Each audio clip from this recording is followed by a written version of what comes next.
बोलेंगे ना, प्यार से तुम्हारी गोद में खेलेंगे, तुम्हारे कंधों पे झूला झूलेंगे और तोतली जुबान में बोलेंगे ताता ताता हमको कहानियां सुनाओ। यानी शादी के बाद तेरे घर में मुझे आया की नौकरी मिलने वाली। समझा? अंग्रेज के जमाने के जेलर बसंती इन कुत्तों के सामने मत नाचना। एक एक को चुन चुन के मारूंगा, चुन चुन के मारूंगा। गब्बर सिंह आ रहा हूं मैं। गुड आफ्टरनुन गाइस, সবাই কেমন আছো? সবাই খুব ভালো আছো। তো থাম্বনেল থেকে বুঝতে পেরেছো আমি এখন যাচ্ছি শোলে দ্য ফাইনাল কাট দেখতে। হ্যাঁ, এত নতুন নতুন বই রিলিজ হচ্ছে, ধুরন্ধর রিলিজ হয়েছে, তবু আমি কেন শোলে দেখতে যাচ্ছি? তার একটাই কারণ নস্টালজিয়া। আর শোলে একটা কাল্ট ক্লাসিক সিনেমা, যে সিনেমাটা আমি ছোটোবেলায় আমি বাবার মতো শুনেছি যে ইনি যখন ছোটো ছিলেন তখন বিগ স্ক্রিনে একটা ভালো এনজয় করেছিলেন। আর আমি তো ছোটো থেকে অনেকবার দেখেছি, ইউটিউবে অ্যাভেলেবেল আছে, তবুও আমি যাচ্ছি শোলে দ্য ফাইনাল কাট দেখতে লেক মলে। আর সিঙ্গেল স্ক্রিনে সত্যি কথা বলতে আমি সিনেমা প্রচুর দেখেছি, মাল্টিপ্লেক্সে আমি কোনো দিন সিনেমা দেখিনি। আমার সত্যি কথা বলতে কোনো আপত্তি নেই, আমি মাল্টিপ্লেক্সে কোনোদিন সিনেমা দেখিনি। মাল্টিপ্লেক্সের অভিজ্ঞতা আমার এই প্রথম। তো সেটা কেন যাচ্ছি, লেক মলে দেখলাম যে ভালো অফার, আমি যখন টিকিটটা কেটেছি ভালো অফার পেয়েছি। আমি না 150 টাকায় টিকিট পেয়েছি, জিএসটি ফিএসটি নিয়ে 180 টাকার মধ্যে। কিন্তু সেই প্রিমিয়াম টিকিট এখন আমি বিএমএসে চেক করছি 220 টাকা থেকে 250 টাকার মধ্যে, আর ভিআইপি হয়ে গেছে 500 টাকা। আর আজকে মোটামুটি প্রায় 96%, 95 to 97% পুরো হল ভর্তি হয়ে গেছে। তার মধ্যে আজকে রবিবার, বেশ জমে যাবে। চলো যাওয়ার আরেকটা কারণ হচ্ছে যে আমি এই কাল্ট সিনেমাটা আমি বিগ স্ক্রিনে এনজয় করতে চাই, সেই জন্য যাচ্ছি। যে নিয়ে ক্যামেরা করছেন তাকে আমি অফার দিয়েছিলাম, সে বলছে আমি যেতে পারবো না, কারণ একে তো 3.5 ঘন্টা, কারণ এটা হচ্ছে অরিজিনাল কাটটা, আর তার মধ্যে যেতে আসতে একটা সময় লাগবে, প্রায় ছেলেকে রেখে যাওয়া সম্ভব না, তাই আমি একাই যাচ্ছি।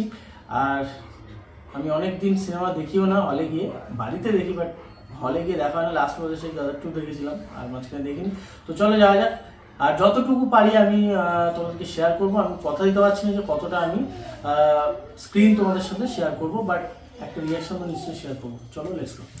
আবার এসকেলেটারটা খারাপ আছে, খারাপ বলতে উপরে উঠছে না, ওটা আবার নিচে নামছে, এই যে যার জন্য হেঁটে উপরে উঠতে হচ্ছে আমাকে।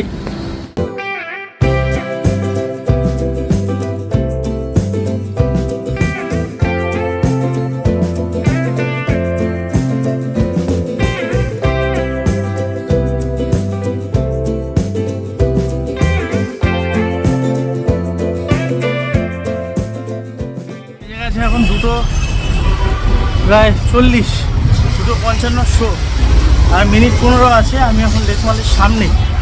অটোতে ওঠার তোমাদের কোনো দরকার নেই, অ্যাকচুয়ালি এখান থেকে হাঁটা পথ। তো যাই, আমি প্রায় একদম লেক মলের সামনে চলে এসেছি। 5th ফ্লোরে হচ্ছে সিনেপলিস। এই হচ্ছে লেক মলের সামনে আমি চলে এসেছি। এবার রাস্তাটা ক্রস করবো ওই আগের ওখান থেকে, আর ওই যে সিনেপলিস 5th ফ্লোরে।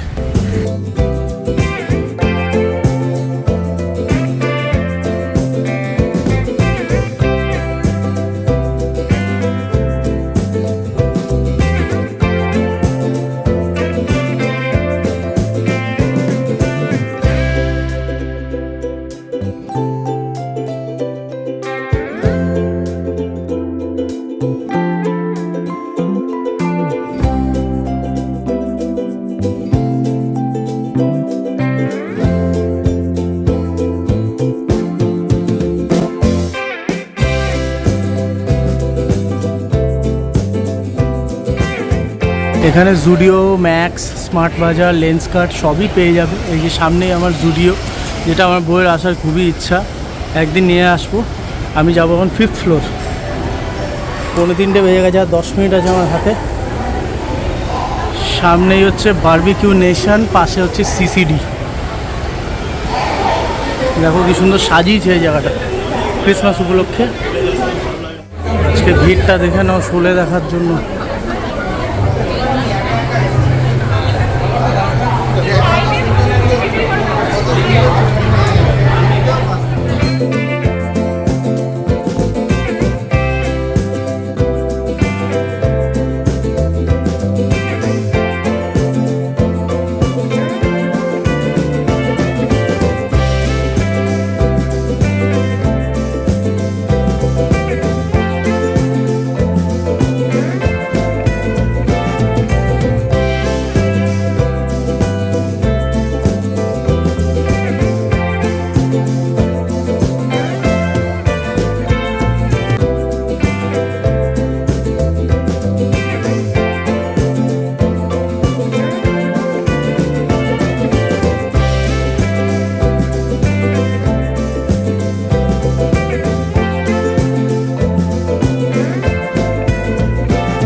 শোলের টিকিট যেদিন বিএমএসে ছেড়েছে সেদিনই আমি সকালবেলা কেটে রেখেছিলাম, যার জন্য আমি 150 টাকার মধ্যে প্রিমিয়াম পেয়ে গেছিলাম। এখন প্রিমিয়াম কাটতে গেলে অনেকটা টাকাই নিচ্ছে, দেখো 220 টাকার মতো লেখা আছে। আর সমস্ত সিট কিন্তু অকুপাইড, দেখো একদম ফুলফিল হয়ে গেছে। আর হল ভর্তি, মানে লোকের সামনে সিনেমা দেখার মজাই আলাদা। দেখো কয়েকটা সিট নিচে বাদ দিয়ে সবই কিন্তু ফুল। ভেতরের অ্যাম্বিয়েন্স কিন্তু আমার খুব ভালো লেগেছে, আমি বলবো না যে খারাপ ছিল, খুবই ভালো। বসার সিটগুলো যথেষ্ট ভালো ছিল, প্রিমিয়াম কোয়ালিটিই ছিল সবই। তো মাল্টিপ্লেক্সে তো আমার সিনেমা দেখার অভ্যাস ছিল না, আমি সিঙ্গেল স্ক্রিনেই দেখে অভ্যস্ত, বাট মাল্টিপ্লেক্সে দেখলাম, ভালোই লাগলো। ধীরে ধীরে সবাই ঢুকছে। আমার বাবার বয়সী ছিল প্রায় 50%, বাকি সব ছিল ইয়াং জেনারেশন এবং কাপেলরাও ছিল। মোটামুটি সব মিলিয়ে মিলেমিশে একাকার হয়ে গেছে, দারুণ একটা অভিজ্ঞতা হয়েছে।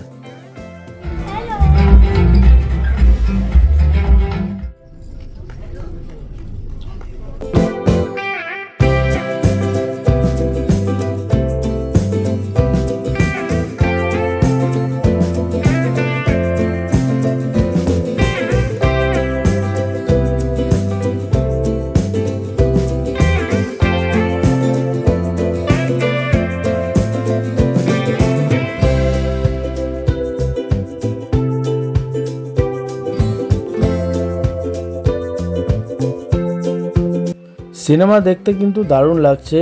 এখন তো ইন্টারভেল হয়েছে, আর ইন্টারভেল অবধি যা দেখলাম মোটামুটি আমাদের 5টার সময় ইন্টারভেল দিয়েছে। অনেক বড় সিনেমা, 3 ঘন্টা 30 মিনিটে। সত্যি কথা বলছি, আমার মনে হচ্ছে না আমি 1975-এর সিনেমা দেখছি, আমার মনে হচ্ছে আমি 2025-এর সিনেমা দেখছি। কারণ যেরকম বিজিএম, যেরকম মানে অ্যাকশন দৃশ্য, দারুণ, দর্শকের হাততালি।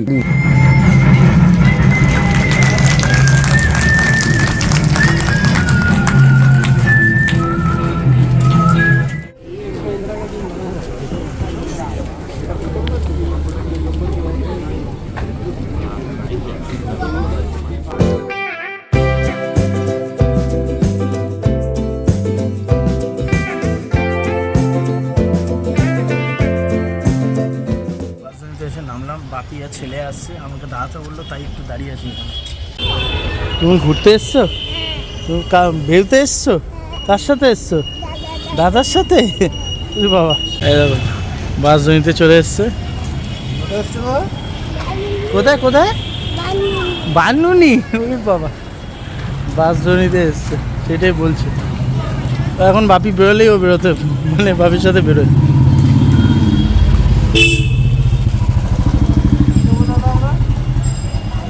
অ্যাকচুয়ালি এসছো কি করতে এখন বাসজনিতে? হ্যাঁ, কি নেবে? মাঙ্গো নেবে? ওরে বাবা, ও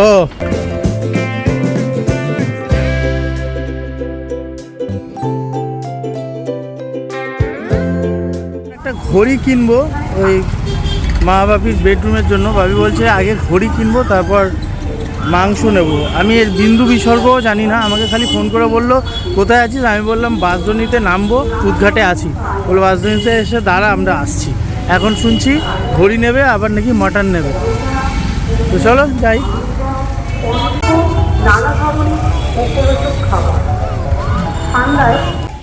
বাপি একটু বাপি কাকুর দোকানে এসেছিলো, দশকর্মা ভান্ডার সুপার মার্কেটে। এই যে আমরা ব্যাক ডোর দিয়ে বেরোচ্ছি। বাপি কাকু আবার ওকে আবার একটা চকলেট দিয়েছে হাতে। এই যে বাবা, তোমাকে চকলেট দিয়েছে বাবা? ওরে বাবা রে। আমরা এখন এসেছি পুরনো বাজারের কাছে, এখান থেকে একটা ঘড়ি নেব। বাপি এই দোকান থেকেই ঘড়ি নেয়। তোমাকে দেখাবো, ওই তুমি তাকাও। এই এই যে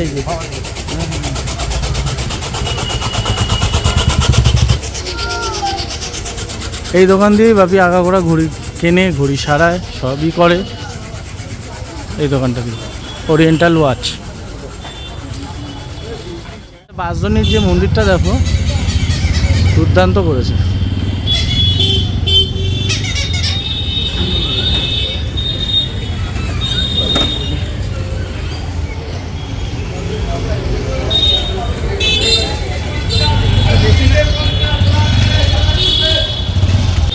সবথেকে বড় মেম্বার এসছে মাংস কিনতে।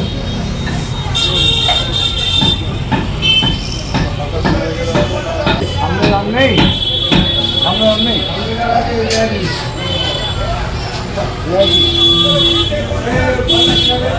কই মাঙ্গো কই মাঙ্গো ও তো রেয়াজি সবই তো রেয়াজি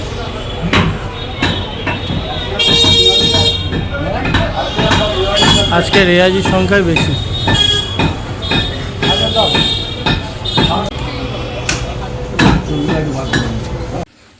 এখন নিয়ে এলাম ঘরে ঢুকে মোমো চিকেন মোমো নিয়ে এসেছি এই যে এখানে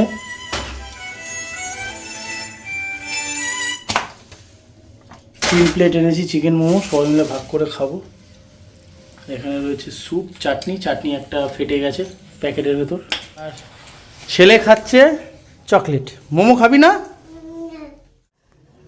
তো বন্ধুরা শোলে দেখে চলে এসেছি বাড়িতে আর তোমাদেরকে এক্সপিরিয়েন্সটা একটু শেয়ার করি ছোট্ট করে এক্সপিরিয়েন্স তো দুর্দান্ত কেন ওই সেই আমলে আর কি আমাদের মানে বাবারা জ্যাঠারা যখন দেখেছিল এই সিনেমা তো তারা তাদের অভিজ্ঞতাটা আমাদেরকে শেয়ার করতো আমরা শুনতাম যে এই হয়েছে সেই হয়েছে ঘোরা যাচ্ছে এই যাচ্ছে ব্যাকগ্রাউন্ডের মিউজিক দারুণ গান ভালো এই ভালো সেই ভালো তো মজা করেছি তো সেই মজাটার অভিজ্ঞতা নিতেই 50 বছর পর যখন আবার রিলিজ করেছে আমি দেখতে গেছিলাম হলে তো দুর্দান্ত লাগলো অসাধারণ লাগলো যদিও এর আগে 50 বার দেখা হয়ে গেছে তবু হলে দুজন ভদ্রলোক একটু নিজেদের মধ্যে কথা বলছিল একটা ভদ্রলোক চিৎকার করে উঠেছে দেখুন আমরা 50 বার দেখেছি এরপরের সিন কী হবে আমরা সবই জানি আপনারা দয়া করে চুপ করুন টাকা দিয়ে টিকিট কেটেছি সিনেমাটা এনজয় করার জন্য তারা আবার চুপ করে গেছে তো যাই হোক মাল্টিপ্লেক্সে সিনেমা দেখা আমার অভিজ্ঞতা এই প্রথম এর আগে আমি সিঙ্গেল স্ক্রিনে দেখেছি মাল্টিপ্লেক্সে কোনোদিন দেখিনি কেন সত্যি কথা বলতে অতটা গা করিনি যে মাল্টিপ্লেক্সে গিয়েই দেখতে হবে সিনেমা এমন কোনো ব্যাপার নেই আমি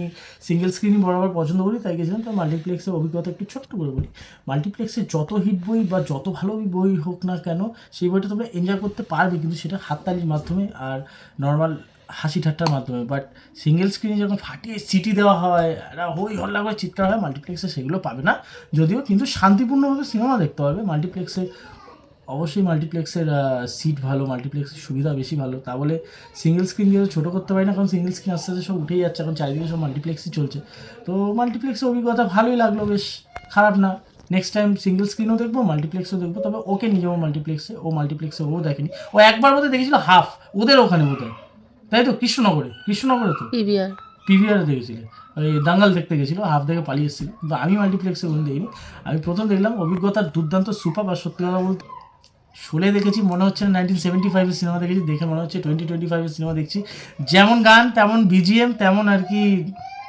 ধরমজির ডায়লগ বচ্চনজির ডায়লগ ও কি ডায়লগ প্রত্যেকটা ডায়লগের মধ্যে লোক হাততালি আর হাসি আর তোমরা তো দেখতেই পেলে আমি এক ঝলক একটুখানি দিয়েছি ওই তোমার যখন জেলা আসছিল তখনও মানুষ হাততালি দিচ্ছে গব্বর সিংয়ে হাততালি পড়ছে তার আর তোমার যখন সিনেমা শেষ হচ্ছে তখন হাততালি দিয়ে সিনেমা শেষ করা হচ্ছে ওই জায়গাটা আমার ব্যাপক লেগেছিলো তো ওভারঅল এক্সপিরিয়েন্স হচ্ছে আমার কাছে দুর্দান্ত লেগেছে আর ক্লাইম্যাক্সটা চেঞ্জ আছে ক্লাইম্যাক্সটা পুরোটাই চেঞ্জ ক্লাইম্যাক্স এতদিন আমরা যা দেখি ক্লাইম্যাক্সটা বলার দরকার নেই ওটা না ক্লাইম্যাক্স আমি বলছি না আমি বলছি ক্লাইম্যাক্স পুরো চেঞ্জ আমরা এতদিন যা দেখে এসেছি ওইটার সাথে ক্লাইম্যাক্সের কোনো মিল নেই কিন্তু ক্লাইম্যাক্সের এন্ডিং কিন্তু সম্পূর্ণ আলাদা অনেক কিছুই অ্যাড অন হয়েছে অনেক সিন অ্যাড অন হয়েছে মোটামুটি 15 মিনিটের মতো তোমরা যাও নিয়ারেস্ট থিয়েটারে যাও এনজয় করো যারা আমার বাবার বয়সী আছেন তারা যান এনজয় করুন আপনাদের নস্টালজিয়াটাকে ফিরিয়ে নিয়ে আসুন অতি অবশ্যই দেখুন আমাদের রাত্রের মেনু আজকে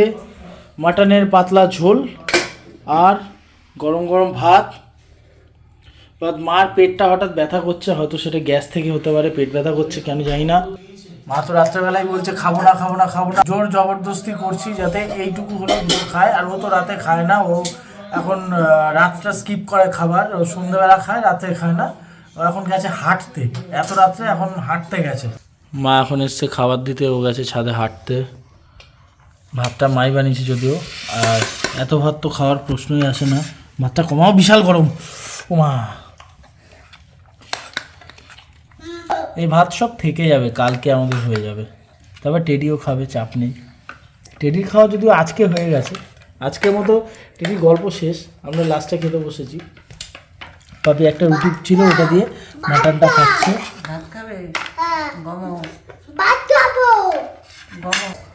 মা মাংস নিল না, একটা আলু নিয়েছে আর অল্প ঝোল নিয়ে এখন এই শুকনো শুকনো ভাত খাবে, বলে আমি মাংস খাবো না। বিশাল গরম, আমি মাংস ভাত দুটোতেই হাত দিতে পারছি না। আর এই বোকাটা আর কি শুধু শুধু ভাত, এই যে শুধু ভাতের দানা, শুধু শুধু ভাত খাচ্ছে। দিও না, একটু ঝোল দাও, ব্যাস তাহলেই হবে। মাংসের ঝোল আজকে একদম রিচ নয়, পাতলা ঝোল বানিয়েছে একদম দুর্দান্ত। শীতের রাতে গরম গরম মাংসের ঝোল আর ভাত অসাধারণ লাগে। আমি গরমের জন্য মাখতে পারছি না, এখন ভাতটা ওইভাবে রেখে দিয়েছি। পুরো সদ্য গরম প্রেসার কুকার থেকে নামানো হয়েছে। এই মা মাংস নেয়নি, একটা আলু এক হাতা ঝোল। বলবে না? এভাবে খাওয়া যায় শুকনো শুকনো? দেখো, তবে রিচ খাওয়ার থেকে এরকম পাতলা ঝোল খাওয়া ভালো। ঝোলটা দারুণ হয়েছে। তবে বাপি বলছে রেয়াজি খাসি রিচ ভালো লাগে, আর বলছে ওই ছোটো খাসিটা হলে আরও মানে মাংসটা জমে যেত আর কি, মাংসটা তো রেয়াজি ওই জন্য। তো চলো খাওয়া যাক। বন্ধুরা, ওভারঅল আজকের ব্লগটা কেমন লাগলো? যদি ভালো লেগে থাকে তাহলে অতি অবশ্যই চ্যানেলটাকে লাইক করবে, শেয়ার করবে, সাবস্ক্রাইব করবে, আর বেশি বেশি করে শেয়ার করবে। আর হ্যাঁ, নেক্সট ব্লগের জন্য অতি অবশ্যই চোখ রাখো লাইফ উইথ দেবতী শুভতে। আজকে এখানে রাখছি, দেখা হচ্ছে পরের ব্লগে। টাটা।